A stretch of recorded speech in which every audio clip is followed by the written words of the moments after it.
In this video clip, we're going to take a look at how we can add data into the puppy table as we continue on with our series of video clips with Visual Studio and Access. So if you look at our puppy table, we have puppy number, puppy name, and kennel code. So if you remember, this is a one-to-many relationship, right? A kennel can have one or more puppies. And so we have to have the kennel code when we add a puppy. All right, and puppy number is automatically generated by Access. It's an auto num field. Right, so let's go over here and create a form, new item, and actually, we'll call this puppy, right? Puppy ASPX form. Click on add, and what I might do is copy some stuff over from the other form, so I don't have to type it all in. So this is the puppy page and form puppy, right? And I want a table. If I go to my kennels page, I have my kennel table here, and I might just want to copy a few things so I don't have to type it all in. So I'll just copy the first part of the table, and you can freeze the video clip and type it in if you need to. So I want, instead of this, I want puppy name, right? I just want to kind of get the basics here. So this will be puppy name, all right, for the text box, and we need a table, closing table tag. So basically I just, it's the equivalent of coming over here to the standard toolbox section and we brought over a text box, right? And we dragged it in here and I named it puppy name. But that's not enough, right? We also need a button to add it, and we have to have a kennel code. So how do we know what kennel code to add? We don't know the codes. So what we could use here is a drop-down list box to give us the codes. So let's go ahead and do that. Let's put another row up here, right? And we could say what? This could be the TD. This will be the kennel, right? And now we need a drop-down list box. So we'll just do TD again and drag over a drop-down list box. All right, and we'll call this DDL kennels. So there we go, and now we need a button. So we need another control. I could probably drag or copy the button from the other video, maybe not. Where's it at? Here we go, from the other clip, and I'll just change this up. The same as dragging a button over and creating a row in a table. Just trying to save a little time here. So button add, same thing. In this case, it'll be add puppy, right? Add puppy, and button add click. So we have to double click on it to get to the add click event. So that's the equivalent of just coming over here and dragging the button control over onto the page. All right. Now let's take a look at what it looks like over here. That's our form. We need a data source. Okay. So again, I'm going to do mine between the div block and the ending form, and I'm going to go over to data source section of the toolbox and drag over the access data source. Again, you could use this SQL data source depending on what version of Access or how you're doing it. And if you're using SQL Server, you would do that as well, probably. So now I want to call this ADS, and I'll call this puppy because that's where we're going to add it. Actually, we're going to have two data sources. One is going to be for kennels. So we'll just do kennels as the first one because I want to populate the dropdown. All right, so let's start with that. So if I go over here to design, and now I want to link this or associate this to the database, right? So I go over here and do configure, and I should already have it in here, right? Well, maybe not. Let's see. Okay. Sometimes it'll put the string, the connection string in the web config file. We didn't do that, but you could certainly do that. And so now we've associated with the database. It says, well, what table do you want? Well, we want the kennel table. But we don't need all the fields. For the drop-down list box, all we need is the kennel code and kennel name. Because remember, the kennel name will be displayed in the list box, but the value property of the list box will contain the kennel code. And we'll need the kennel code, remember, for the puppy table as the foreign key. All right, so I go ahead and select next. Now I might want to order this by kennel name, so it sorts that way. So I'll do that. Okay, and then next. We didn't have to do, let me go back, we didn't have to do the advanced because we're not going to use insert, update, or delete with the kennel, with the drop-down list, right? The kennel table is only being used in this case to select a list of kennels. And so we'll go forward here. You could test the core if you want, right? Let me it gives us the list, and we can finish. So now we need to associate this data source with the control. It's unbound and we want to bind it. So we say, what data source do you want? Click on the smart tag, and it says, ADS count. It's the only one in the list. It says select the data field to display. Display meaning what's the user going to see? Well, we don't want the user to see the code. We want them to see the name. And then what data field for the value? Well, that's what we want, the kennel code. That's the value, right? And then now it's bound. And if we run this right now, right, preview in the browser,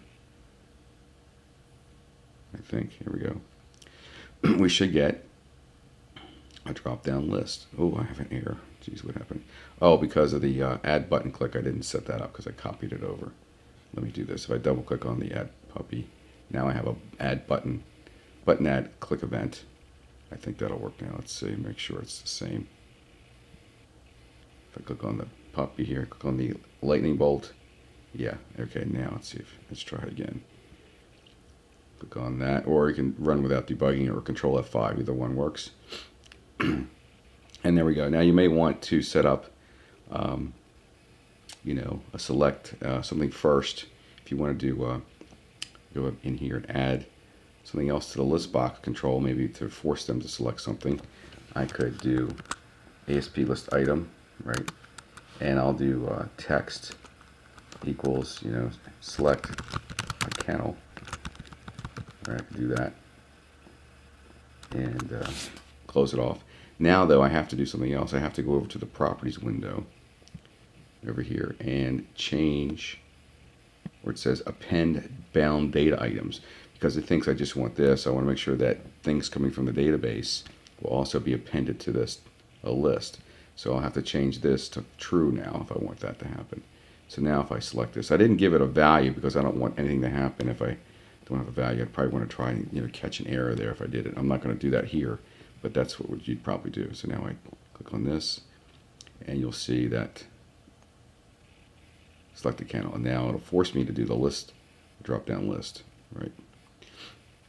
And we have to do one more thing, right? We need to make sure it's auto post back. So if I go over to design, I could do it here actually in the properties. Just click on true and make it, now it's auto post back. Okay, we need to make sure that happens.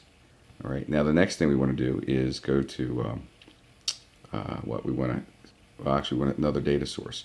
So let's come down here and right underneath this one, right, I'm going to add another data source. Access data source. This time it's for the dogs or the puppy table. So ADS puppies, ADS underscore puppy. And we're going to insert into the puppy table, right? So if I click on the design tab, and now I'm going to associate this with database, browse, right? We'll show you a different way later on. There's a better way to do this, so you don't have to do this every time. And click next. What do we want the puppy table. So I'm going to select them all, right? And I'll do, now I'm want to also select the order by, so we'll say order by puppy name, if you want to do that, right? And we're not going to insert or delete here. Oh, no, we are going to insert or delete, excuse me. Yes, so we want to generate that. Okay, insert, update, delete. And we're also going to want to display. That's why I've checked off the rest of these. Here's our SQL statement to display data. We're not displaying it yet, but we will. And then finish. All right. So now that's been associated with the database. And then what I need to do now is configure the insert statement. So if I come over to the properties, click on the insert query, right? You can see insert into puppy, puppy number, puppy name, kennel code. Well, we don't need puppy number, remember, because it's generated automatically for us. So I'm going to delete that out of there, right? Make sure I get the comma, and then take out the parameter associated with it. Oops. Control Z there to get that back. There we go. All right. And then I also would delete it down here as well because it's all positional, right? So I would delete that as well.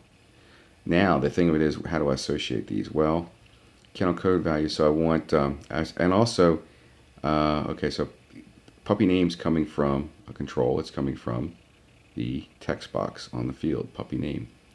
And kennel code is now coming from the list box, which is still a control. So I'll come down here and find the DD kennels, right? So it's going to do the selected value, whatever I select. And the value is not going to change unless I have auto post back to true. And click OK. All right, and now, if I save this, and run it, right? It should add it in there. And let's see if it does that. And then we'll try and set up a grid view. We'll just do ABC Kennels, and we'll do Wilbur the dog. If I can type. Come on. The dog. Add puppy. We didn't get an error, so we'll X out, and we'll put a grid view in there to make sure it went in. But let's take a look at Server Explorer. Go over to puppy. Right click, retrieve data, and oh, it didn't go in.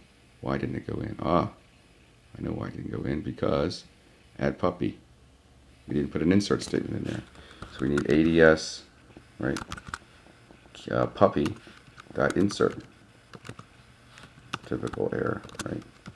Now it should work. We would put a try catch on that too at some point, but let's try it now. Puppy. Try again.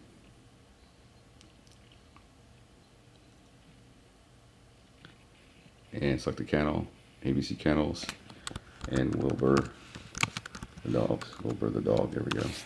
Add puppy. Now let's see if it went. X out. Go over to puppy. Retrieve data. There it is right there. Okay,